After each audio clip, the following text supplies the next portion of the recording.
Hello friends, कैसे हैं आप लोग। मैं उम्मीद करता हूँ आप सभी लोग अच्छे होंगे। फ्रेंड्स, आज हमारा टॉपिक है नंबर सिस्टम, संख्या पद्धति। और आज मैं आपसे इस टॉपिक के विभक्ति के नियम के बारे में बात करूँगा, अर्थात डिविजिबिलिटी रूल्स। ठीक फ्रेंड्स, देखते हैं। देखो भाई, इसका पहला क्वेश्चन है 6735 स्टार 1 में स्टार का अल्पतम मान क्या होगा। ठीक है भाई, जिससे प्राप्त संख्या 9 से पूर्णतः विभक्त हो। भाई, इस चीज़ को देखने से पहले आप एक चीज़ देखो, समझो पहले होता क्या है एक्चुअल में। देखो भाई, विभक्ति का नियम होता क्या है। अगर आपसे कोई बोले कि विभक्ति का नियम होता क्या है, तो वो देखो,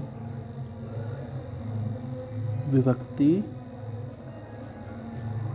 का नियम,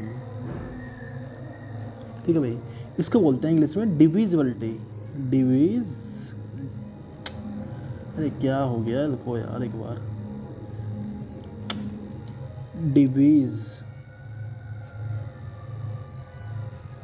ठीक है भाई, डिविजिबिलिटी रूल्स। ठीक है, ये तो जो है ना छोटा छोटा लिखा नहीं जाता, डिविजिबिलिटी रूल्स भाई। ठीक है, अब देखो, सबसे जो पहले आता है ना, वो है 2 की विभक्ति का नियम। जो फर्स्ट है 2 की विभक्ति का नियम।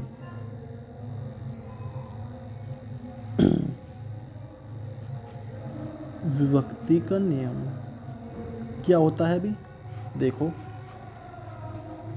जैसे मैंने कोई एग्जांपल लिया। ठीक है, एग्जांपल देखो, पहले एग्जांपल से देखो पहले इसको, 2248। ठीक है, यदि किसी संख्या का इकाई का अंक 2 से डिवाइड हो जाए, तो वह संख्या भाई पूरी की पूरी 2 से डिवाइड होगी। ठीक है, बस आपको कुछ नहीं करना। अगर आपको देखना है ना कि कोई संख्या 2 से कटेगी या नहीं कटेगी, तो आप केवल ये देखो कि उस संख्या का इकाई का जो अंक है ना, वो 2 से कट रहा है। अगर 2 से पूरा पूरा डिवाइड हो रहा है, तो वो संख्या भाई 2 से पूरी पूरी डिवाइड होगी। ठीक है भाई, ये बात आपने समझी। अगर ये बात आपने समझी तो देखते हैं नेक्स्ट है 4, मतलब कि देखो भाई,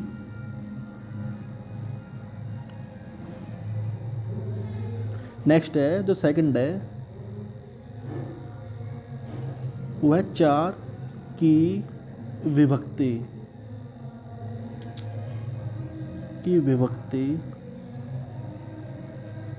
अरे चल जा यार, विभक्ति का नियम। यार कैसे चल रहा है भाई, ऐसे कैसे काम चलेगा। 4 की विभक्ति का नियम। ठीक है भाई, 4 की विभक्ति का नियम क्या कहता है, देखो इसको भी एग्जाम्पल से समझो।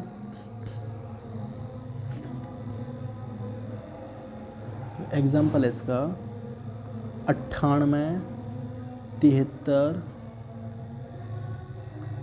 216। कोई एग्जाम्पल लिया मैंने। ठीक है भाई, यदि किसी संख्या के अंतिम दो अंक 4 से डिवाइड हो जाते हैं, तो वो संख्या भाई पूरी की पूरी 4 से डिवाइड हो जाएगी। ठीक है, इस बात को मेरे से ध्यान रखना।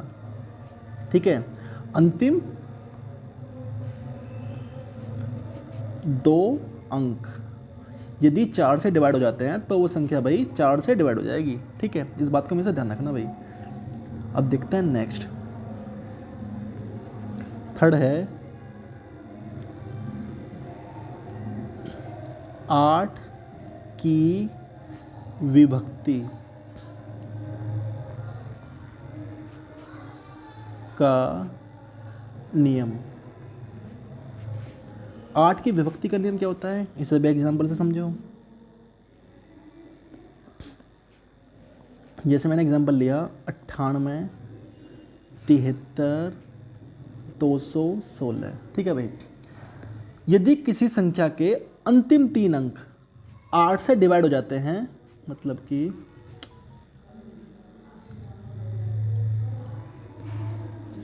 अंतिम 3 अंक 216 अगर 8 से डिवाइड हो जाते हैं ना, तो वो संख्या भाई 8 से डिवाइड होगी। 8 एकम और मतलब 8 दूनी 16 और 8 सत्ते 56। ठीक है भाई, तो कहने का मतलब यह है कि किसी भी संख्या के अंतिम 3 अंक यदि 8 से डिवाइड हो जाते हैं तो वो संख्या भी 8 से डिवाइड होगी। ठीक है भाई, अगर आपको कोई संख्या देखनी है ना कि ये संख्या 8 से डिवाइड होगी या नहीं होगी, तो केवल आप किसी भी संख्या के अंतिम 3 अंक देख लो 8 से डिवाइड करके। ठीक है, अगर वो डिवाइड हो रहे हैं 8 से तो वो संख्या 8 से डिवाइड होगी, यदि नहीं हो रही तो वो संख्या 8 से डिवाइड नहीं होगी भाई। ठीक है, अब देखते हैं नेक्स्ट है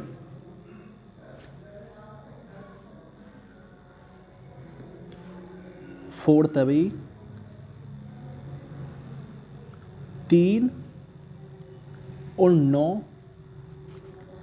9 की विभक्ति का नियम की विभक्ति, एक तो यार ये चलता नहीं है सही से, विभक्ति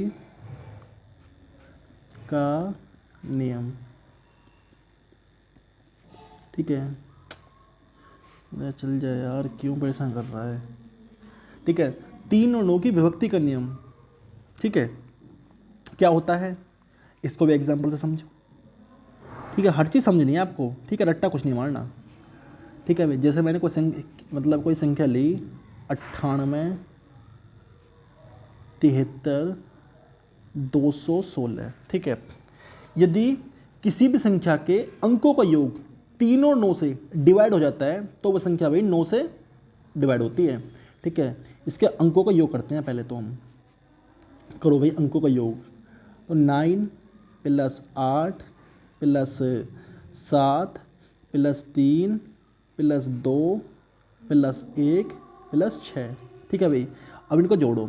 9 और 8 17, 17 और 7 24, 24 और 3 27, 27 और 2 29, 30 और 36, मतलब कि 36 आया भाई अंकों का योग है। ठीक है, ये क्या है, अगर मैं इसको लिखूँ तो भाई एक बार कलर चेंज कर लेता हूँ।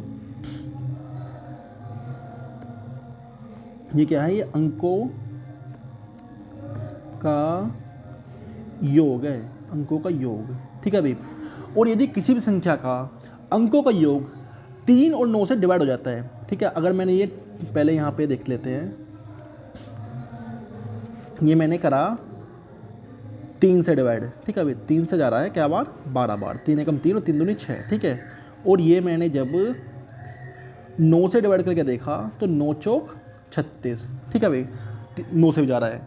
ठीक है भाई, तो कहने का मतलब ये है किसी भी संख्या के अंकों का योग, किसी भी संख्या के अंकों का योग यदि 3 और 9 से डिवाइड हो जाता है तो वो संख्या भाई 3 और 9 से डिवाइड होगी। ठीक है भाई, अब देखते हैं भाई नेक्स्ट है 5 की विभक्ति का नियम। 5 की विभक्ति का नियम। ठीक है, क्या होता है, देखो भी कोई मैंने संख्या ली, कोई भी संख्या ले लो, जैसे मैंने भाई एग्जाम्पल से समझो इसको भी, 9 5 7 3 2 0। ठीक है, और 9 5 7 3 2 5। ठीक है, हमेशा ध्यान रखना यदि किसी भी संख्या का इकाई का अंक 0 या 5 है, या तो 0 हो या 5 हो। ठीक है, यदि किसी भी संख्या का इकाई का अंक 0 या 5 है तो वह संख्या भाई 5 से पूरी तरह डिवाइड हो जाएगी भाई। ठीक है, इस बात को हमेशा ध्यान रखना। ठीक है, और इसके साथ ही देख लो 10 की विभक्ति का नियम। 10 की विभक्ति का नियम कहता है कि यदि किसी भी संख्या का इकाई का जो अंक है वो 0 है तो वो संख्या 10 से डिवाइड हो जाएगी। ठीक है, वो कहता है 10 की विभक्ति का नियम। ठीक है, 10 की विभक्ति के नियम की बात की जाए ना, कर विभक्ति का नियम की अगर बात की जाए तो सिंपल सी बात है भाई, यदि किसी संख्या का इकाई का जो अंक है, जैसे ये संख्या ले ली मैं 9 5 7 3 2 0। ठीक है भाई, यदि इसका इकाई का जो अंक है वो 0 है तो वो संख्या भाई 10 से डिवाइड हो जाएगी। ठीक है, ये इकाई का जो अंक है अगर 0 है ना तो वो संख्या भाई 10 से डिवाइड हो जाएगी। ठीक है, ये बात आपको ध्यान रखनी है। ठीक है, अब देखते हैं भाई नेक्स्ट नेक्स्ट है, ये कौन सा था, अरे भाई,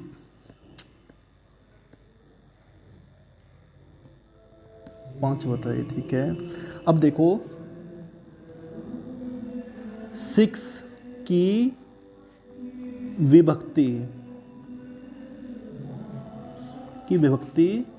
का नियम, ठीक है। देखो अगर मैं 6 के फैक्टर करूं, 6 को तोड़ूं तो ये किस में टूटेगा, 2 और 3 में टूट रहा है भाई, ठीक है। अगर 2 और 3 की गुना करें तो क्या आ रहा है, 6 आ रहा है, ठीक है भाई। तो कहने का मतलब ये है कि यदि कोई संख्या 2 और 3 के डिविजिबिलिटी रूल को फॉलो कर रही है तो वो संख्या भी 6 से भी डिवाइड होगी, ठीक है भाई। यदि कोई संख्या 2 और 3 से कट रही है ना तो वो संख्या भाई 6 से भी कट जाएगी, ठीक है भाई। इसका एक एग्जांपल ले लेते हैं। इसका अगर मैं एग्जांपल लूँ, देखो भाई, इसका एक एग्जांपल लेकर समझते हैं होता क्या है भाई। देखो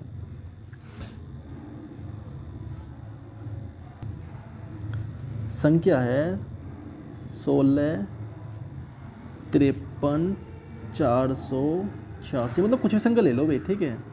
देखो हमने जब संख्या ली मैंने ये, तो इसका इकाई का जो अंक है वो 6 है, ठीक है। और हमें पता है कि यदि किसी भी संख्या का इकाई का अंक 2 से कट रहा है तो वो संख्या भी 2 से डिवाइड हो जाएगी, ठीक है। अब बात आती है 3 की। अगर मैं इसमें 3 की विभक्ति का नियम देखूँ लगा के, तो मुझे पता है कि यदि इसके अंकों का जो योग है, अंकों का योग अगर 3 से कट रहा है तो वह संख्या भी 3 से कट जाएगी, ठीक है। अगर मैं इसके अंकों का योग करूं तो क्या आएगा, 6, देखो 1 मतलब 1 और 6 7, 7 और 5 12, ठीक है। 7 और 5 12 और 12 और 3 15 और 15 और 4 19 और 19 और 8 27, 27 और 6 33, ठीक है भाई। 33 आ गया इसका अंकों का योग है। इसका बात ध्यान में करना, ये क्या है, अंकों का योग है, ठीक है।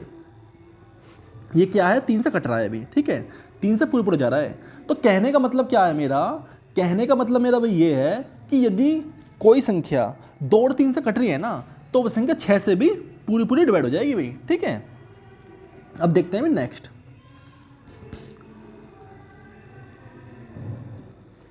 नेक्स्ट है छठा है, 7वां है, कौन सा है, जैसे 7वां है, चलो 7वां है तो कोई बात नहीं। देखो 7 की विभक्ति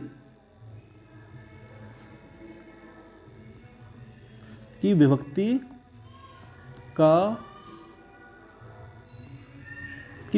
नियम, ठीक है भाई। देखो 7 की विभक्ति का नियम क्या होता है, इसको समझो, ये अच्छा है। देखो भाई इसका एग्जांपल देखो, जैसे मैंने को संख्या ली 882, ठीक है भाई। 882 की संख्या है, आपको करना क्या है, इसका जो इकाई का जो अंक है ना, इकाई के अंक को दुगना कर दो पहले, मतलब इसमें 2 की गुना कर दो, ठीक है। ये हो गया 4 हो गया इकाई का अंक, ठीक है। अब जो बाकी बची संख्या है, जो बाकी बची है ना, इसकी जो पीछे बची हुई संख्या है, इसमें से जो दुगना किया है ना हमने, उसको घटा दो। जो दुगना किया है, दुगना हमने क्या किया है अभी, 2 का दुगना किया है, तो ये हो गया 4, इसको घटा दो, ठीक है। 88 में से 4 गए तो बचेगा 84, ठीक है भाई, 84, ठीक है। अगर पीछे वाली संख्या में से आगे वाली संख्या के दुगने को घटाने पर प्राप्त संख्या भी 7 से कट रही है ना, तो वह संख्या भी 7 से डिवाइड हो जाएगी पूरी, ठीक है। देखो इसको काटो तो 7 एकम 7 और 7 दूनी 14, ठीक है भाई। ये इसका विभक्ति का नियम है, ठीक है। 7 की विभक्ति का नियम ये कहता है कि कोई भी संख्या आपको दी है ना, कोई भी संख्या आपको दी है, तो आपको सबसे पहला काम करना है, जो इसका इकाई का अंक है ना, इकाई का जो अंक है, इकाई के अंक को दुगना कर दो। इकाई के अंक को दुगना करो पहले तो, ठीक है। फिर जो बाकी बची संख्या है ना, इसमें से दुगने अंकों को घटा दो, ठीक है। इसमें से भी जो दुगना किया आपने उसे घटा दो, और जो घटने के बाद जो संख्या प्राप्त हो उसे देखो वो 7 से कट रही है। अगर 7 से कट रही है तो वो संख्या भाई 7 से डिवाइड हो जाएगी पूरी, ठीक है भाई। इस तरह से देखना है भाई आपको। अब देखते हैं नेक्स्ट है 11 की विभक्ति का नियम। 11 की विभक्ति का नियम क्या होता है, देखो एग्जाम्पल से समझते हैं इसको भी ठीक है। देखो क्या होता है, जैसे मैंने कोई संख्या ली, कोई भी संख्या मान सकते हो आप, मैंने को संख्या मानी 48, 41, 43, ठीक है भाई। इसके विषम अंकों का योग करो, विषम अंकों का, जैसे ये संख्या विषम है, ये भी विषम है, ठीक है, 1, 3, 5, 5 बार ये वही विषम है, ठीक है। इसके विषम अंकों का योग करो, ठीक है, जैसे मैंने ये, ठीक है। अब इनको क्या बोलेंगे, ये है विषम अंक, ठीक है, विषम अंक, ठीक है भाई। विषम अंकों का योग करो तो ये 4 दूनी 8, 4 3 12, ठीक है भाई, ये आ गया 12, ये क्या है, विषम अंकों का योग है, ठीक है। अब देखो, अब उसके बाद सम अंकों का योग करो, सम अंक क्या रहा है, 8 1 9, 9 3 12, ठीक है, ये है सम अंकों का योग, ये सम अंक है, सम अंक, ठीक है भाई, सम अंक है। सम अंकों का योग करो, सम अंकों का योग किया तो वो आ रहा है, वो भी 12 आ रहा है, ठीक है। तो कहने का मतलब ये है कि यदि विषम अंकों का योग बराबर सम अंकों का योग आ जाए ना, तो वो संख्या हमेशा 11 से डिवाइड होती है भाई, ठीक है। इस बात को हमेशा ध्यान रखना, ठीक है। और दूसरी इसमें केस बनता है एक, ये तो हो गया, जैसे भाई देखो भी, ये जो है ये क्या है, ये विषम अंकों का योग है, यहाँ पे लिख लो विषम सम अंकों का योग, ठीक है ना, ये विषम अंकों का योग है, ठीक है। और ये जो है ये क्या है, देखो अभी इसको कलर चेंज कर लेता हूँ इसका, ये क्या है, ये हमारा सम अंकों का योग है, सम अंकों का योग है, ठीक है भाई। यदि विषम अंकों का योग बराबर आ जाता है सम अंकों के योग की, तो वो संख्या हमेशा भाई 11 से डिवाइड हो जाएगी, ठीक है। अब देखते हैं नेक्स्ट, इसका पार्ट 2 है, ठीक है, इसी का है पार्ट 2। वो क्या है, मतलब कि इसका मतलब 11 की विभक्ति के नियम का ही दूसरा पार्ट है, इसका एग्जाम्पल है ये। देखो भाई क्या हो जाता है, ये कलर चेंज करता हूँ इसको,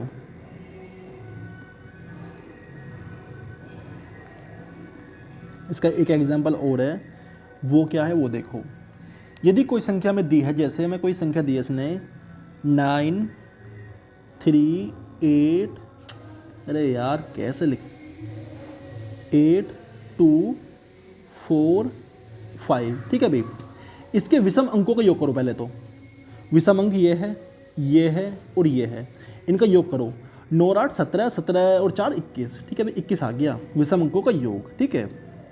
अब करो सम अंकों का योग, सम अंकों का योग, जब मैंने सम अंकों का योग करा तो 3 तो 5 और 5 और 5 10, ठीक है, 10 आ गया, ठीक है 10, ठीक है। तो कहने का मतलब यह है कि यदि विषम अंकों का योग माइनस सम अंकों का योग किया जाए और उनसे प्राप्त संख्या जो है ना, जैसे इनसे कोई संख्या जो प्राप्त हुई है, वो क्या संख्या प्राप्त हुई है, 11, ठीक है। अगर इनसे प्राप्त संख्या 11 से डिवाइड हो रही है, तो वो संख्या हमेशा भाई 11 से विभक्त होगी, ठीक है भाई। कहने का मतलब यह है, देखो एक मिनट, जैसे ये जो आया ना, ये क्या है, विषम अंकों का योग आया है, विषम अंकों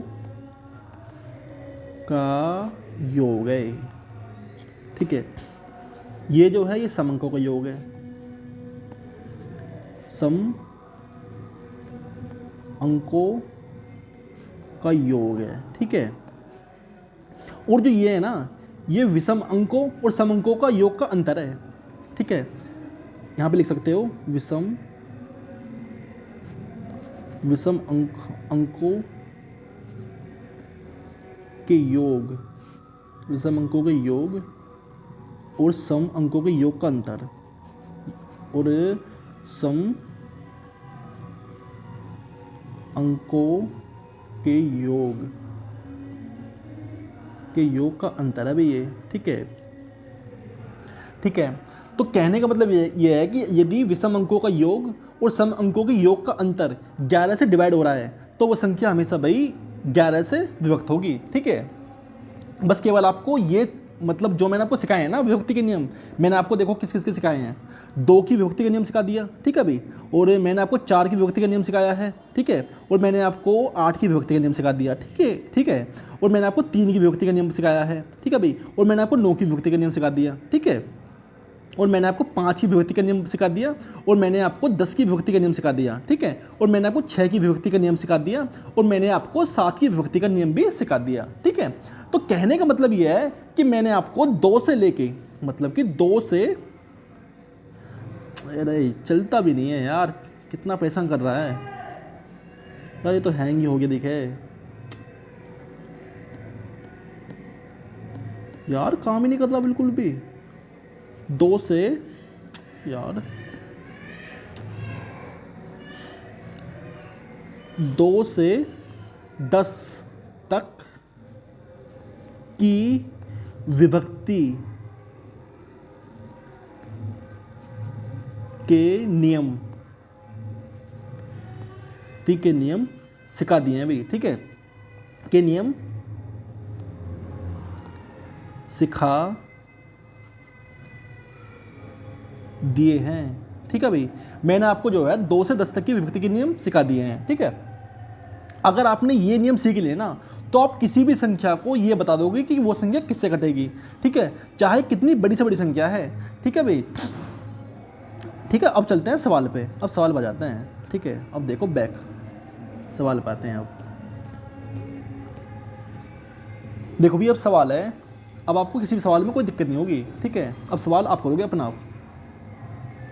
क्या है, ये कह रहा है कि 67 35 स्टार मतलब कि 67 35 स्टार में स्टार का अल्पतम मान क्या होगा जिससे प्राप्त संख्या 9 से पूर्णतः विभक्त हो जाए। भाई देखो, मैंने आपको क्या सिखाया था कि यदि किसी भी संख्या के अंकों का योग 9 से कट रहा है ना तो वो संख्या भाई 9 से डिवाइड हो जाएगी। ठीक है, ये बात मैंने आपको सिखाई है। ठीक है, तो आप इसके अंकों का योग करो तो 6 + 7 + 3 + 5 प्लस यहाँ पे है स्टार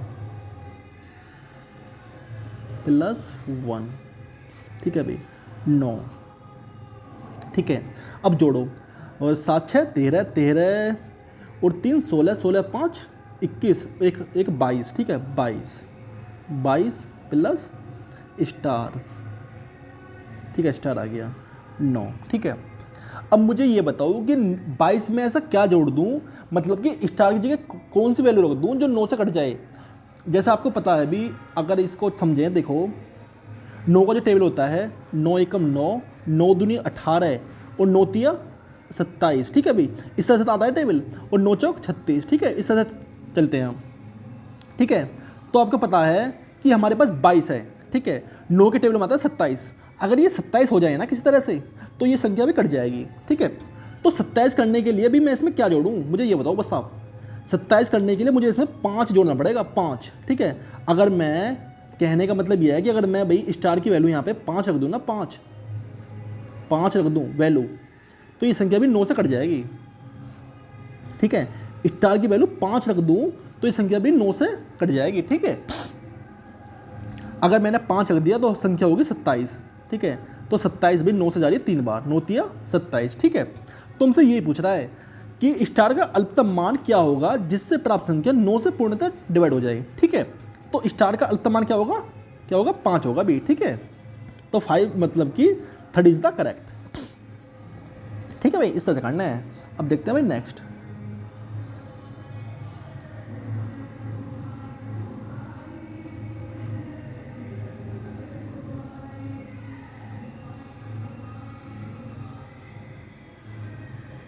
ठीक है भाई, अब देखो नेक्स्ट है, संख्या 50 27 89 में कम से कम क्या जोड़ा जाए कि योगफल 4 से पूर्णतः विभक्त हो जाए। भाई देखो ये सवाल, इसको देखो, 5 0 2 7 8 9। ठीक है भाई, ये संख्या है। कह रहा है कि मैं क्या जोड़ा जाए कि योगफल 4 से पूर्णतः विभक्त हो जाए। भी मैंने आपको बताया है कि किसी भी संख्या के जो अंतिम दो अंक होते हैं ना, अंतिम दो अंक होते हैं, अगर वो 4 से डिवाइड हो रहे हैं, अंतिम दो अंक, यदि अंतिम दो अंक 4 से डिवाइड हो रहे हैं ना, तो वह संख्या भाई 4 से डिवाइड हो जाएगी। ये बात मैंने आपको बताई है अभी। ठीक है, तो देखो 4 से डिवाइड करके देखो, 4 एकम मतलब 4 दूनी 8 और 4 दूनी 8, कितना बचा शेष, मतलब 1 बचा, 1। तो शेष 1 बच रहा है। ठीक है, अगर इसमें ऐसा क्या जोड़ूं जो ये शेष ना बचे। ठीक है, देखो भाई, अब मैं आपको भाग करके दिखाता हूँ, अब जब आपकी बात समझ में आएगी। 89। ठीक है, तो भाग दो इसमें, 4 दूनी 8। ठीक है, क्या बचा, 0 बचा, यहाँ तो 9 ताल लिया यहाँ से हमने। ठीक है, 4 दूनी 8, यहाँ बचा 1। ठीक है, अब मुझे ये बताओ भाई, मैं ऐसा इसमें क्या जोड़ दूँ जो शेष ना बचे। हमारे पास जोड़ने के लिए 3 भी है, 1 भी है, 2 भी है, 4 भी है। ठीक है, अगर मैं इस शेष में भाई, अगर मैं यहाँ पे 4 जोड़ दूँ, 4 और जोड़ दूँ, मतलब 4 नहीं 3 जुड़ेगा, 4, क्या कह रहे हो यार आप भी, 3। अगर मैं यहाँ पे 3 जोड़ दूँ तो ये हो जाएगा 4। ठीक है, अगर मैं यहाँ पे भाई, कहने का मतलब ये है कि अगर मैं यहाँ पे 3 जोड़ दूँ, 3, तो कितना हो जाएगा ये हो जाएगा 92। ठीक है, अब 92 जो है 4 से पूरे कट रहा है, 4 दूनी 8 और 4 तिया 12। ठीक है, तो कहने का मतलब ये है कि यदि इसमें 3 जोड़ दिया जाए, 3 जोड़ दिया जाए, तो भी जो प्राप्त संख्या है ना वो पूरी कट जाएगी। ठीक है, अब देखते हैं नेक्स्ट। बहुत ही आसान है, अगर आप ने विभक्ति का नियम पढ़ लिया ना एक बार, तो कुछ भी नहीं है ये। ठीक है, अब देखते हैं नेक्स्ट क्या है। देखो भी संख्या दी हुई है 41,116। भाई कौन सा कलर आ जाता है, 41,116। ठीक है, मैं कम से कम क्या जोड़ा जाए कि योगफल 8 से पूर्णतः डिवाइड हो जाए, मतलब कि 8 से डिवाइड करनी है संख्या। और आपको पता है कि यदि किसी भी संख्या के अंतिम 3 अंक, यदि किसी संख्या के अंतिम 3 अंक, अंतिम 3 अंक यदि 8 से डिवाइड हो रहे हैं ना, तो वह संख्या भाई 8 से डिवाइड होगी पूरी। ठीक है, देखो 116 में 8 का भाग दो। ठीक है, 116 में 8 का भाग दिया तो देखो क्या आया, 8 एकम 8, 3 बचा, 36 हो गया। ठीक है, और 8 चौक 32। ठीक है भाई, 32। ठीक है, तो कहने का मतलब ये है कि 4 शेष बच रहा है। ठीक है, 4 शेष बच रहा है कि यदि मैं इसमें 4 और जोड़ दूं, 4 अगर मैं इसमें और जोड़ दूं, यहाँ पे 4 और जोड़ दूं, तो ये शेषफल नहीं बचने का है। ठीक है, हमें जो संख्या मिलेगी वो मिलेगी, हो जाएगी 120। ठीक है, और 120 वो संख्या है जो 4 से पूरी डिवाइड हो रही है। और मतलब कि 4 एकम 4, मतलब 8 एकम 8 और 8 पंजे 40। ठीक है भाई, तो इसमें जो जोड़ना पड़ेगा ना वो 4 जोड़ना पड़ेगा। ठीक है, 4 इज द करेक्ट। ठीक है, 4। ठीक है भाई, देखो अगर ये बात आपकी समझ में नहीं आ रही ना, तो आप ये चीज़ देख सकते हो भी। कहने का मतलब ये है, जैसे मैंने इसमें भाग दिया था 116 में 8 का, अगर आपकी बात समझ में नहीं आ रही तो आप ऐसे देखो, जैसे मैंने इसमें 116 में 8 का भाग दिया। ठीक है, 8 एकम 8, चल क्यों नहीं रहा भाई यार, क्यों दिक्कत कर रहा है इतनी यार, बैक भी नहीं हो रहा। 8 एकम 8। ठीक है, 11 में से 8 गया 3। ठीक है, यहाँ हो गया 36, 6 ताल लिया नीचे हमने यहाँ पे। ठीक है भाई, और 8 चौक 32। ठीक है, क्या बचा 4। ठीक है, तो कहने भाई देखो इसमें बच रहा है शेषफल 4। शेषफल जो बच रहा है ना, ये जो है यही तो है खतरनाक। अगर ये शेषफल नहीं बचता ना तो संख्या हमारी पूरी डिवाइड हो जाती। ठीक है, तो ऐसा मैं इसमें क्या जोड़ दूं जो ये शेषफल ना बचे। अगर मैं भाई इसमें देखो मेरे पास 8 है। ठीक है, जिससे मुझे संख्या काटनी है। ठीक है, 4 मेरे पास शेषफल है, अगर मैं इसमें 4 और जोड़ दूं ना, 4, तो ये हो जाएगा 8। ठीक है। अब मैं 8 का भाग दूँ ना इसमें, 8 एकम 8, ठीक है, तो ये संख्या पूरी पूरी डिवाइड हो जाएगी, ठीक है। अब जो हमारे पास शेषफल आएगा ना वो 0 आएगा, ठीक है। अभी इस बात को ध्यान रखना, ठीक है, बस यही चीज़ है और कुछ नहीं है इसके अलावा, आसान है। अब देखते हैं नेक्स्ट है स्टार का छोटे से छोटा मान क्या होगा कि संख्या इतने मतलब कि 67 35 स्टार 1 में पूर्णतः 9 से विभक्त हो जाए। तो देखो ये क्या है, संख्या है 67 35, यार क्यों नहीं चल रहा भाई, 35 स्टार 1, ठीक है भाई, 9 से भाग देना है वो को भी, ठीक है भाई। आपको पता है यदि किसी भी संख्या के अंकों का योग 9 से कटता है ना तो वो संख्या भाई पूरी पूरी 9 से डिवाइड हो जाती है, ठीक है।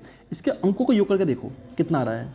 जब मैंने इसके अंकों का योग किया तो करो अंकों का योग, तो 6 + 7 + 3 + 5 + स्टार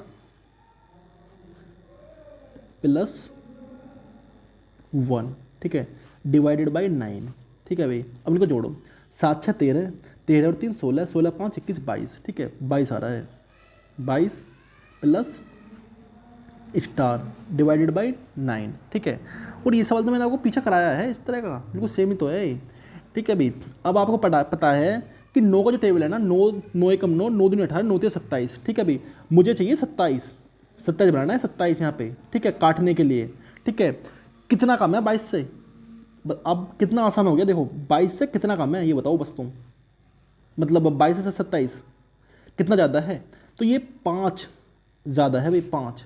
अगर मैं 22 से 5 जोड़ दूँ ना तो हो जाएगा 27, ठीक है। तो स्टार की जो वैल्यू आएगी ना यहाँ पे, स्टार की जो वैल्यू है वो क्या है 27, मतलब कि 5 है, क्या है भाई 5, ठीक है। तो इसका सेकंड इज द करेक्ट है भाई, ठीक है, यही है बस और कुछ नहीं है इसमें, कितने आसान है। अब देखते हैं भाई नेक्स्ट है 8 0 3 6 4 2 में कम से कम क्या जोड़ा जाए कि योगफल 11 से पूर्णतः विभक्त हो जाए, ठीक है। 11 की बात आ रही है, अब आइए बात 11 की, चल जा भाई, देखो भाई 11 की बात आ रही है। तो आपको पता है कि विषम अंकों का योग करो, ये विषम है ये भी विषम है, जोड़ो इनको, 8 और 3 11 और 11 4 15, ठीक है भाई 15, ठीक है। आपको पता है ये क्या आया है, ये आया है विषम अंकों का योग है, विषम अंकों का योग है भाई ये, ठीक है, विषम अंकों का योग, साफ भी नहीं लिखा जा रहा इससे, ठीक है भाई। ये देखो अब ये है ये क्या है, सम अंकों का योग करो, सम अंकों का योग, ठीक है, सम अंकों का योग करा मैंने, तो ये कितना आया 6 2 8, ठीक है। ये क्या है, ये सम अंकों का योग है, सम अंकों का योग है भाई ये, ठीक है। अब आप मुझे ये बताओ कि मैंने आपको अभी 11 की विभक्ति का नियम बताया था, वो क्या था। पहला जो नियम था वो था यदि विषम अंकों का योग बराबर सम अंकों का योग हो जाए तो वो संख्या भाई 11 से डिवाइड हो जाएगी, ठीक है। विषम अंकों का योग है 15, ठीक है, और सम अंकों का योग है 8, ठीक है। तो मुझे ये बताओ कि मैं सम अंकों के योग में ऐसा क्या जोड़ दूं जो ये 15 हो जाए। 15 करने के लिए भाई सिंपल सी बात है, अगर मेरे पास 15 है, ठीक है, अगर मुझे बराबर करने हैं ये यहाँ पे x की मतलब ये बराबर करना है, तो मैं x की वैल्यू क्या रखूँ जो ये 15 हो जाए, ठीक है। तो आप भी सिंपल सी बात आप कह सकते हो, अगर मैं इसमें 7 जोड़ दूँ, देखो यार कलर चेंज कर लेता हूँ आपको समझाना जो कुछ जरूरी है। अगर मैं यहाँ पे भाई 7 रख दूँ, 7 तो क्या हो जाएगा, ये हो जाएगा भी हमारा यहाँ पे, यार इतना परेशान क्यों कर रहा है भाई, 15 बराबर 8 + 7 बराबर 15 बराबर 15, ठीक है भाई, 15 हो गया अब ये, ठीक है। तो कहने का मतलब बस यही है, अगर आपकी अब भी समझ में नहीं आया ना तो भाई मैं कुछ नहीं कह सकता अब आपसे, ठीक है, अगर अब भी समझ में नहीं आया तो, ठीक है। अब मुझे ये बताओ मैं क्या जोड़ूँ इसमें, यहाँ पे अगर मैं 7 जोड़ दूँ ना, 7 तो दोनों हो जाएंगे बराबर, ठीक है, बराबर हो जाएंगे तो 15 माइनस 15 हो जाएगा, ठीक है, बराबर आ जाएगा 0, ठीक है। तो कहने का मतलब यह है कि यदि विषम अंकों का योग, विषम अंकों का योग, विषम अंकों का योग बराबर सम अंकों का योग हो जाए, सम अंकों का योग हो जाए तो वह संख्या हमेशा 11 से डिवाइड होगी, ठीक है, इस बात को ध्यान रखना। इसका कौन सा सही है बताओ, इसका 7 इज करेक्ट है भाई, ठीक है। अब देखते हैं नेक्स्ट।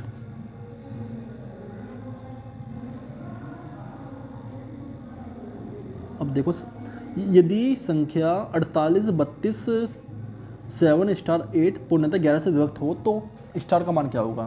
भाई देखो ये सवाल भी, ये तो सवाल आपके लिए होना चाहिए था, लेकिन कोई नहीं, चलो मैं ही कर देता हूँ इसको भी। 7 स्टार 8, ठीक है, पूर्णतः 11 से विभक्त हो, मतलब 11 से 11 का भाग करना है इसमें, करो, ठीक है भाई। आपको पता है कि विषम अंकों का योग, जो विषम अंक है हमारे, इनका योग करो पहले तो, ठीक है। 4 3 7 7 7 14 और 14 और 8 22, ठीक है भाई, क्या गया 22 आ गया विषम अंकों का योग, ठीक है।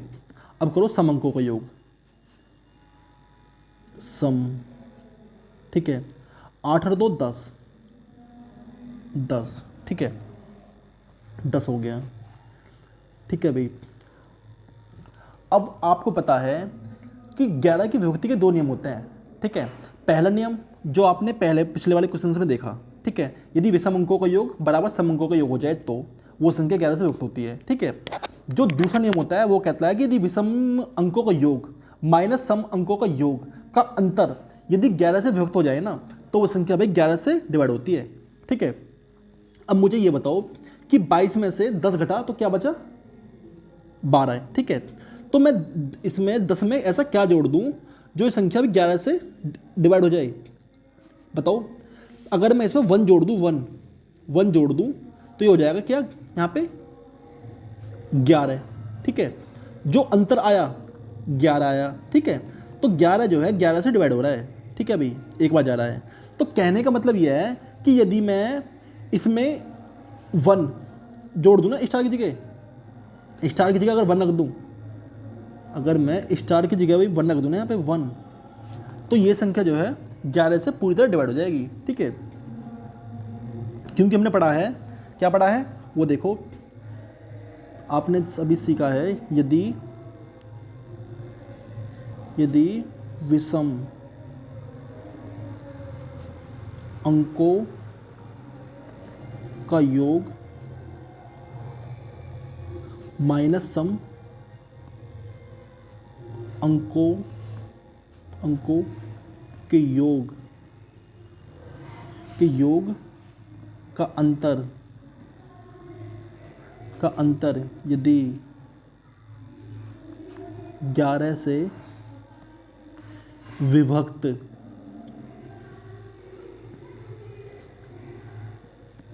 हो जाता है तो वह संख्या 11 से पूरी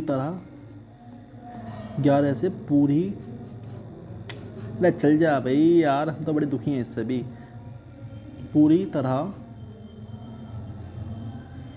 विभक्त होती है, विभक्त हो जाती है, ठीक है भाई, इस तरह से, ठीक है। अब देखते हैं भाई नेक्स्ट देखो, सेम क्वेश्चन है बिल्कुल, ठीक है। ये क्वेश्चन तो भी आपके लिए होना चाहिए था। देखो क्या है, 1 y3 y6, ठीक है। कह रहा है कि y की वैल्यू क्या रखें जो ये संख्या 11 से डिवाइड हो जाए। भाई देखो, इनको पहले जोड़ो, कितना आया, ये आया, सही है ना, हाँ सही है। मतलब सम मतलब विषम अंकों का योग, एक मतलब कि 1 और 3 4 4 4 6 10 10 आ गया, ठीक है। ठीक है भाई, अब ये है सम अंकों का योग। तो मुझे ये बताओ कि y की वैल्यू से क्या रखूं जो 10 मतलब कि दोनों बराबर हो जाएं, ठीक है। विषम अंकों का योग बराबर सम अंकों के योग के बराबर हो जाए, ठीक है। अगर मैं y की वैल्यू 5 रख दूं, 5 रख दूं यहाँ पे, यहाँ भी 5, यहाँ भी 5, ठीक है। तो क्या होएगा कि 5 + 5, 5 + 5 बराबर, तो ये 10 - 10, ठीक है, क्या आ गया, 0 आ गया, ठीक है। अभी ये बस समझ में आई, ठीक है। अब देखते हैं अभी नेक्स्ट देखो, नेक्स्ट है 1 5 7 स्टार 2 3 4, ठीक है। पूर्णतः 3 से विभक्त हो तो स्टार का मान क्या होगा, मतलब कि स्टार की वैल्यू पूछ रहा है। और हमें पता है कि यदि किसी भी संख्या के अंकों का योग 3 से डिवाइड होता है ना, तो वो संख्या भी 9 से मतलब 3 से डिवाइड होती है, ठीक है। इसके अंकों का योग करो, अंकों का योग करता हूँ इसका मैं, 1 + 5 + 7 + स्टार + 2 + 3 + 4, ठीक है, डिवाइडेड बाय 3, ठीक है। अब इन्हें जोड़ो, 5 और 1 6 और 6 7 13, ठीक है भाई, 7 6 13 और 13 और 2 15 15 और 3 18 18 4 22, ठीक है, 22 आ गया, 22, ठीक है, प्लस स्टार, ठीक है। अब भाई आप मुझे ये बताओ कि मैं स्टार की वैल्यू क्या रखूं जो ये 3 से कट जाए, ठीक है। आप जानते हैं 3 का जो टेबल होता है ना उसमें 24 आता है, ठीक है। 22 के जो नज़दीक है वो क्या है, 24, ठीक है। और 24 बनाने के लिए मुझे क्या करना पड़ेगा, 22 में क्या जोड़ दूँ जो 24 बन जाए, बस आप मुझे ये बता दो। अगर आप ये बता दोगे तो ये सवाल सोल्व हो जाएगा। क्या जोड़ूँ बताओ, अच्छा 2 जोड़ दूँ, हाँ अब सही बोला है आपने, बिल्कुल ठीक है भाई, 2 जोड़ दूँ, 2 तो देखो यार 2 जोड़ते हैं। अब एक तो हमारा तो ये पेन भी हमारा साथ नहीं दे रहा, तो एक टीचर के पास यार कलमी तलवार होती है, अगर वो भी इसका साथ ना दे तो क्या होगा, मुझे ये बताओ वापस, कोई चल जा। 22, अरे यार बिल्कुल भी नहीं चल रहा, ठीक है। देखो 22 आपने बोला है कि 2 जोड़ दो, अगर मैंने इसमें 2 जोड़ दिया तो ये हो गया 24, ठीक है। 24 हो गया, तो 24 जो है 3 से पूरी कट रहा है, ठीक है, 3 अट्ठे 24, ठीक है। तो स्टार की वैल्यू क्या रखें, 2 रख दो भी, ठीक है। स्टार की वैल्यू क्या रखो यहाँ पे, स्टार बराबर 2 रखने पे संख्या पूरी कट रही है, ठीक है भाई। तो इसका सेकंड इज करेक्ट है भाई, ठीक है, सेकंड इज द करेक्ट, ठीक है। अब देखते हैं भाई नेक्स्ट देखो, यदि P तथा Q अंक निरूपित करे तो अंक 5P9 + 327 + 200Q8 बराबर इतना, तो Q का संभव अधिकतम मान क्या होगा। भाई देखो ये सवाल देखो, ये सवाल थोड़ा सा दिमाग का सवाल है, कुछ भी नहीं है, नहीं 5P9, ठीक है, 327, ठीक है, 2Q8, ठीक है। इनका जोड़ क्या आया है, 1 1 1 4, ठीक है। अभी ये आया है इनका जोड़, ठीक है। क्या कह रहा है, क्यों की वैल्यू पूछ रहा है हमसे, क्यों की। एक तो यार ये चल नहीं रहा बिल्कुल भी, क्यों की वैल्यू पूछ रहा है और कह रहा है कि यदि P तथा Q अंक निरूपित करे तो कथन इतने में Q का अधिकतम मान। भाई एक बात हमेशा ध्यान रखना कि जब भी किसी एक की अधिकतम मान पूछे ना तो दूसरे वाले को 0 कर दो, ठीक है। तो यहाँ पे भाई हमें क्या काम करना पड़ेगा, P जो है ना वो 0 करना पड़ेगा, 0, ठीक है। जब p 0 होएगा ना तभी हम q की अधिकतम वैल्यू निकाल सकते हैं इसमें, ठीक है। तो q की वैल्यू मतलब कि p की वैल्यू होगी यहाँ पे क्या 0, ठीक है। p की वैल्यू 0 होगी यहाँ पे।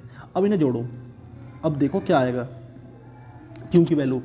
तो 9 और 7 16 और 16 और 8 24, ठीक है। 24 आ गया, ठीक है। हासिल लगा 2, ठीक है भाई। अब देखो 2 और 2 और हासिल का 2 4, ठीक है। अब 4 में क्या जोड़ूं जो मतलब कि यहाँ पे 1 आ जाए, मतलब कि 11 बन जाए, ठीक है। अगर मैं 2 में 7 जोड़ दूँ, 7, अगर मैं यहाँ पे 7 जोड़ दूँ ना तो ये 2 यहाँ पे है ही पहले से, तो ये हो जाएगा 11, ठीक है। तो 11 का 1 आ जाएगा यहाँ पे भी, ठीक है। हासिल का लगा 1, ठीक है। तो 5 3 8 2 10, 10 और 1 11, ठीक है। तो कहने का मतलब ये है कि जो क्यू की वैल्यू आएगी ना वो आएगी 7, ठीक है भाई। क्यू की वैल्यू जो आएगी वो 7 आएगी, ठीक है। थर्ड इज करेक्ट है भाई इसका, ठीक है भाई। अब देखते हैं नेक्स्ट है निम्नलिखित में से कौन सी संख्या 24 से पूर्णतः विभक्त होगी। भाई देखो 24 से पूर्णतः विभक्त होगी, ऐसी संख्या पूछ रहा है। हमारे पास 24 है, 24, ठीक है भाई। देखो भाई मुझे 24 के को प्राइम फैक्टर करना है, को प्राइम, ठीक है। से अभाज्य गुणनखंड कौन से होते हैं, जैसे 8 और 3, ठीक है। पहली बात तो ये को प्राइम होता क्या है पहले ये बताओ। अगर आपसे कोई पूछे कि को प्राइम जो है होता क्या है, ये को प्राइम फैक्टर क्या होता है। यदि किसी भी संख्या मतलब कि यदि 2 संख्याओं का मैस है 1 आ जाए, ठीक है, तो वो संख्या होती है को प्राइम, ठीक है भाई।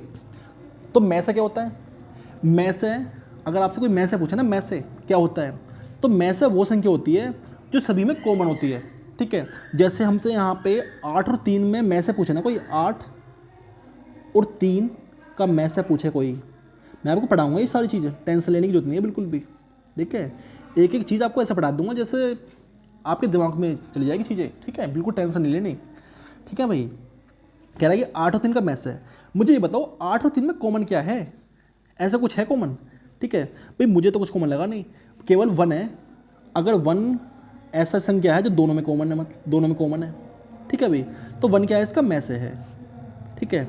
और को प्राइम फैक्टर की एक कंडीशन होती है कि 2 ऐसी संख्या होती हैं वो जिनका मैस हमेशा 1 आता है भाई, ठीक है। इस बात को ध्यान रखना, ठीक है। जैसे एक एग्जांपल और ले लेता हूँ मैं, जैसे मैंने यहाँ पे 8 और 4 ले लिया, 4, ठीक है। अब इनका मैस निकालूँ, का मैस है, देखो इनका मैस क्या आएगा, ठीक है भाई। बताओ दोनों में कॉमन क्या रहा है, जब मैंने दोनों में कॉमन लिया तो यहाँ पे देखो भाई 4 कॉमन आ गया, अंदर क्या बचा 2 और 1, ठीक है। तो इसका जो मैस आया है ना, मैस जो आया है वो आया है 4, ठीक है।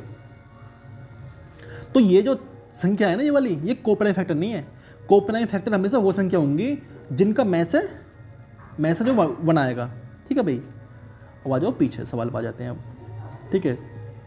देखो 24 के मैंने फैक्टर किए को प्राइम फैक्टर, तो 8 और 3 आए, ठीक है। अब जो संख्या 8 और 3 से डिवाइड होगी ना वो संख्या भाई 24 से डिवाइड होगी, इस बात का ध्यान रखना, ठीक है। अब देखो, अब इसमें देखो कि 24 मतलब कि 8 से कौन कौन सी संख्या डिवाइड हो रही हैं, ठीक है। मतलब अगर मैं देखूं 8 से डिवाइड की, 8 का कंडीशन आपको पता है, विभक्ति का नियम क्या होता है, अंतिम 3 अंक जो है अगर 8 से डिवाइड हो रहे हैं ना तो वो संख्या 8 से डिवाइड हो जाएगी, ठीक है। देखो 8 से 8 64 मतलब 7 78 हो गया, ठीक है। 78 नहीं कटता, इसको छोड़ो, ये संख्या जो नहीं कटेगी 8 से, ठीक है। ये संख्या 8 से नहीं कटती, हटाओ इसको। तो यहाँ पे देखा तो 8 नहीं 72, मतलब कि ये 90 हो गया, तो ये भी नहीं कट रही, इसको भी हटाओ, ठीक है। अब इसको देखो 8 नहीं 72, मतलब कि ये 84 हो गया, तो ये भी नहीं कट रही, इसको भी हटा दो यहाँ से, ठीक है। अब इसको देखो 8 नहीं 72 और एक बचा 16 हो गया, और 8 दूनी 16, तो ये कट रही है, ठीक है। ये संख्या वो है जो 8 और 3 के विभक्ति के नियम को फॉलो करेगी, ठीक है। अगर मैंने इसमें 8 की विभक्ति का नियम देखा लगा के तो लग रहा है, ठीक है। अगर मैं इसमें 3 की विभक्ति का नियम भी लगाऊँ ना तो वो भी इसमें लगेगा, ठीक है। लगा के देख लो, लगा के देखा तो 3 + 1 + 2 + 5 + 7 + 3 प्लस अब ये रहे यार, प्लस के भी गुना लगल, प्लस 6, ठीक है। 3 की विभक्ति का नियम देखो लगा के इसमें अब, ठीक है भाई। जो संख्या मिले वो बताओ। 3 1 4, 4 2 6, 6 5 11, 11 7 18, 18 और 3 21, 21 6 27, ठीक है। 27 मिला, ठीक है। 27 3 से पूरा जाता है 9 बार, ठीक है भाई। तो कहने का मतलब ये है कि जो फोर्थ संख्या है ना, फोर्थ जो है ये वो संख्या है जो 24 से पूरी तरह डिवाइड हो जाएगी, ठीक है। बस आपको एक चीज़ ध्यान रखनी है कि अगर आपसे कोई भी इस तरह का सवाल पूछे ना कि कौन सी संख्या 24 से डिवाइड होगी, तो जो भी संख्या हो, जैसे इसमें 24 है, इसमें जो संख्या है ना वो है 24, ठीक है। 24 है तो 24 के ऐसे फैक्टर करने हैं जो कोप्राइम हो, ठीक है, जिनका में से 1 आए। बस ये बात ध्यान रखनी है। अगर आपने ये बात ध्यान रखी ना तो आपके सवाल चुटकी हो जाएंगे, ठीक है। कोई दिक्कत नहीं आएगी किस तरह की। अब देखते हैं नेक्स्ट है निम्नलिखित में से कौन सी संख्या 18 से पूर्णतः विभक्त होगी। बिल्कुल सेम क्वेश्चन है, ठीक है। देखो 18, ठीक है। 18 के कोप्राइम फैक्टर करो जिनका में से बनाए, ठीक है। जैसे मैंने 18 के कोप्राइम फैक्टर करे तो 9 दूनी 18, ठीक है। 9 और 2 आए, ठीक है। इसके फैक्टर और भी होंगे, जैसे मैंने 18 का एक फैक्टर होता है मतलब 6 और 3, 6 3 18, लेकिन इनका मैसेज जो आएगा ना वो 3 आ जाएगा, 3 इनका मैसेज आ जाएगा, ठीक है। तो अंदर बचेगा 1, ठीक है। ये इसका मैसेज आ गया 3, ठीक है। इसका मैसेज है 3, लेकिन इनका जो मैसेज लेंगे, अगर मैं इनका मैसेज ले लूँ नोड 2 का, देखो नोड 2 का अगर मैसेज लूँ ना मैं, तो केवल क्या आएगा 1 आएगा, 1, ठीक है। 1 आएगा इसका मैसेज आएगा 1, ठीक है। इसलिए हम इसका जो मैसेज आया है वो 3 आया, इसलिए इसको नहीं लेंगे, ये कोप्राइम नहीं है, ठीक है। कोप्राइम फैक्टर हमेशा वो होते हैं जिनका मैसेज बनाता है, इस बात का ध्यान रखना, ठीक है। अब जो संख्या नोड 2 से कटेगी ना वो संख्या भाई 18 से कटेगी, इस बात का ध्यान रखना, ठीक है। अब देखो मैंने इसमें पहले 2 का जो नियम होता है हमारा अंतिम, मतलब कि इकाई का जो अंक है अगर 2 से कट रहा है तो संख्या 2 से कटेगी, ठीक है। देखो ये भी कट रहा है, ठीक है। लेकिन मैं इसमें आया, इस वाले में आया मैं, तो कोई यार ये थोड़ा सा मिटाना पड़ेगा हल्का सा।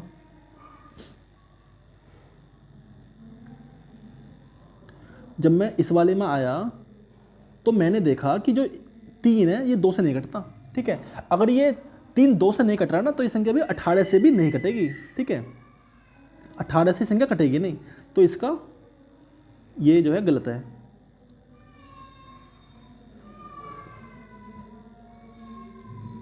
पूर्णतः विभक्त होगी, यार ये क्या पूछ रहा है मैंने, कौन सी संख्या पूर्णतः विभक्त होगी भाई। इसमें जो है ना मिसप्रिंट है भाई, ये इसमें टाइपिंग में जो है ना मिस्टेक है। 18 से पूर्णतः विभक्त नहीं होगी, यहाँ पे नहीं आएगा, नहीं होगी, ठीक है ना। इसे देख ले, सही कर लेना, नहीं होगी, ठीक है ना। इसका 4th इज करेक्ट है, ठीक है।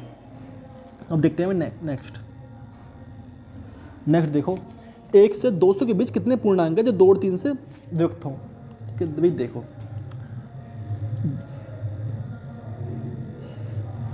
2 और 3, ठीक है।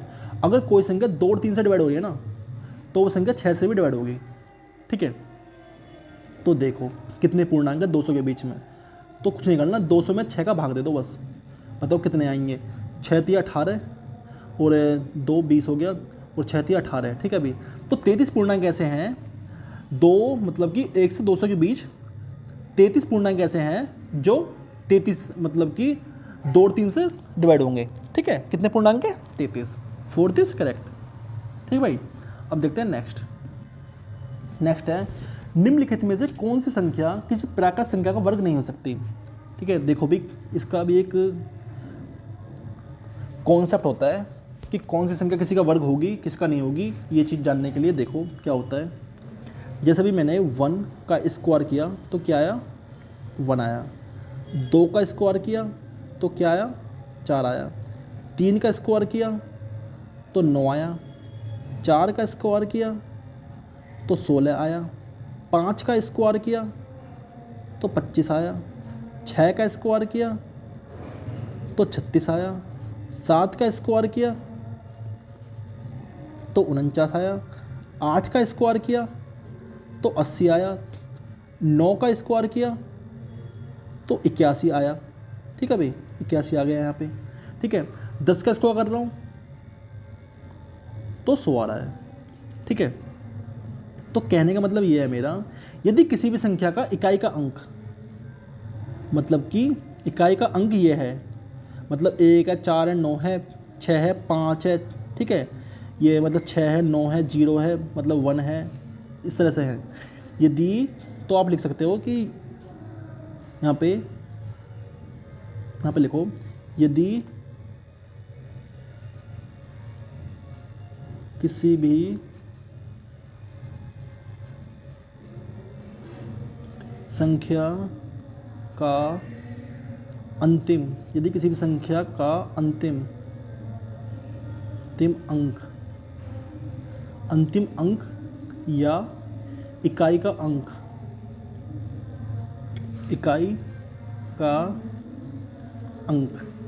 अंतिम अंक या इकाई का अंक जो है क्या क्या है, 0 है, 1 है, ठीक है, और 4 है, 5 है, 6 है और 9 है, ठीक है। यदि किसी भी संख्या का अंतिम अंक 0, 1, 4, 5, 6, 9 है ना, तो वही संख्या किसी का वर्ग हो सकती है, ठीक है। यदि किसी भी संख्या का अंतिम अंक इतना है हो, तो वही संख्या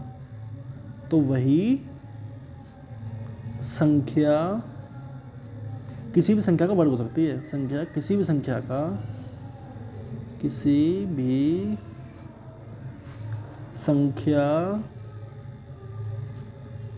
का वर्ग हो सकती है, ठीक है भाई, ये हो गया, ठीक है। अब एक चीज़ और देखो, बची संख्या कौन सी है, जैसे 2 बची हुई संख्या है 2, 3 है, 2, 3, 4, 5, 6,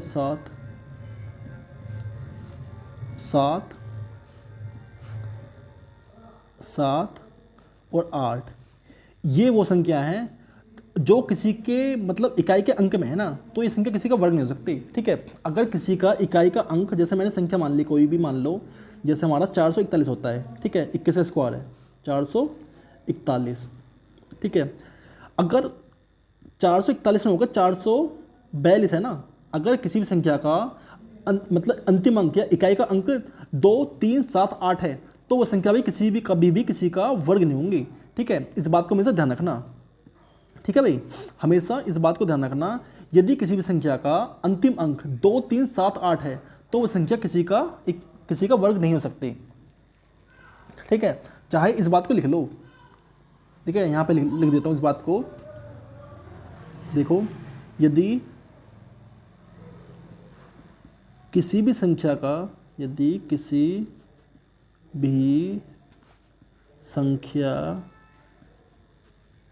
का इकाई का अंक, चल जा यार, इकाई का अंक 2, 3, 7, 8 है, तो वह संख्या कभी भी किसी संख्या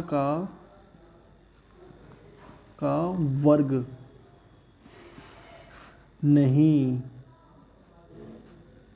नहीं हो सकती, ठीक है ना। बहुत ही इंपॉर्टेंट नोट्स है, ठीक है, इस बात को ध्यान रखना।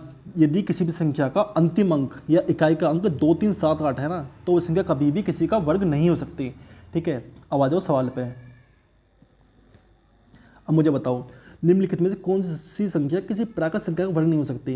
अब देखो, आपको पता है कि यदि किसी संख्या का अंतिम अंक क्या होता है, 2, 3, 7, 8, ठीक है। चेक करो, आपने देखा पहले में 5 आ रहा है, तो ये हो सकती है, ठीक है। इसमें 6 आ रहा है, तो ये भी हो सकती है, ठीक है। इसमें 1 आ रहा है, तो ये भी हो सकती है, ठीक है। लेकिन इसमें आ रहा है 2, अंतिम जो अंक है ना वो 2 आ रहा है, 2, ठीक है, 2 आ रहा है, तो ये कभी भी नहीं हो सकती किसी का मतलब कि वर्ग, ठीक है भाई, इस बात को ध्यान रखना। अब देखते हैं नेक्स्ट, ठीक है, ये आपके लिए होमवर्क है भाई, ये आपको खुद करना है, ठीक है। ये जो सवाल है नीचे वाला, ये आपको खुद करना है। ये आपका भाई कलर कौन सा आ गया, ये आपका होमवर्क है, ये आपको खुद करना है भाई, ठीक है। बताना मुझे कौन सी संख्या किसी का वर्ग नहीं हो सकती इनमें से। अब देखते हैं नेक्स्ट। देखो नेक्स्ट है, किसी 2 अंकीय संख्या को 2 बार साथ साथ लिखकर 4 अंकीय संख्या बनाई जाती है, जैसे 15 15, ठीक है, 37 37 आदि। इन रूप में से कौन सी संख्या निम्न में से किस संख्या से पूर्णतः व्यक्त होगी। भाई देखो, इसको देखने से पहले एक चीज़ देखो, यदि कोई संख्या, कोई भी संख्या बना लो, जैसे मैंने संख्या बनाई 36 36 36, ठीक है। अब मुझे ये संख्या किसी से डिवाइड करनी है, ठीक है, पूरी तरह से। तो कैसे पता करूं कि ये संख्या किससे डिवाइड होगी। तो एक बात हमेशा ध्यान रखना, जहां भी 2 संख्या रिपीट हो ना, जहां भी 2 संख्या रिपीट हो जाएं, तो हमेशा एक बात ध्यान रखना, जैसे ये 36 है तो इसके नीचे लिखो 1, ठीक है। ये 36 आया फिर से, तो ये लिखो 01, फिर 36 आया फिर 01, अगर फिर 36 आए तो 01, ठीक है। यदि मैं इस संख्या में, इसमें 36 36 36 में 1 0 1 0 1 0 से भाग दूँ ना, मतलब कि 1 0 1 0 1 से भाग दूँ, तो ये संख्या भी पूरी पूरी डिवाइड हो जाएगी, ठीक है। शेषफल जो आएगा वो 0 आ जाएगा हमारा, ठीक है। इस बात को ध्यान रखना, ठीक है। कोई भी संख्या हो, चाहे अगर रिपीट में 2 से अधिक बार रिपीट हो रही है ना कोई संख्या, तो इसके लिए यही है कि 1 0 1 0 1, ठीक है भाई। अब आ जाओ सवाल पे। सवाल कह रहा है कि मतलब कि ये है सवाल 15 15, ठीक है। देखो इस 15 के लिए 1 लिख लिया, ठीक है, इस 15 के लिए 0 1 लिख लिया, ठीक है। तो ये वो संख्या है जो इसे पूरी तरह डिवाइड कर देगी, ठीक है भाई, ये वो संख्या है ये। तो इसका 4th इज करेक्ट है, ठीक है भाई, इस बात का ध्यान रखना। अब देखते हैं नेक्स्ट। भाई क्या कर दिया मैंने, देखो भाई यहाँ पे मैंने डिजिवल्टी के रूल्स लिखे हुए हैं, ये आपको पढ़ने हैं और अच्छी तरह पढ़ने हैं भाई, ठीक है। देखो जैसे 2 की विभक्ति का नियम मैंने आपको समझाया है, ठीक है। यहाँ पे मैंने लिखा हुआ है, यदि किसी संख्या का अंतिम 2 अंक, ठीक है, मतलब अंतिम अंक अगर कट रहा है ना 2 से, तो वो संख्या 2 से डिवाइड होगी, ठीक है। 4 की विभक्ति का नियम, यदि किसी संख्या के अंतिम 2 अंक कट रहे हैं तो वो संख्या 4 से डिवाइड होगी। अगर 8 की विभक्ति का नियम, यदि किसी संख्या के अंतिम 3 अंक 3 अंक अगर कट रहे हैं ना 8 से, तो वो संख्या 8 से डिवाइड होगी, ठीक है भाई।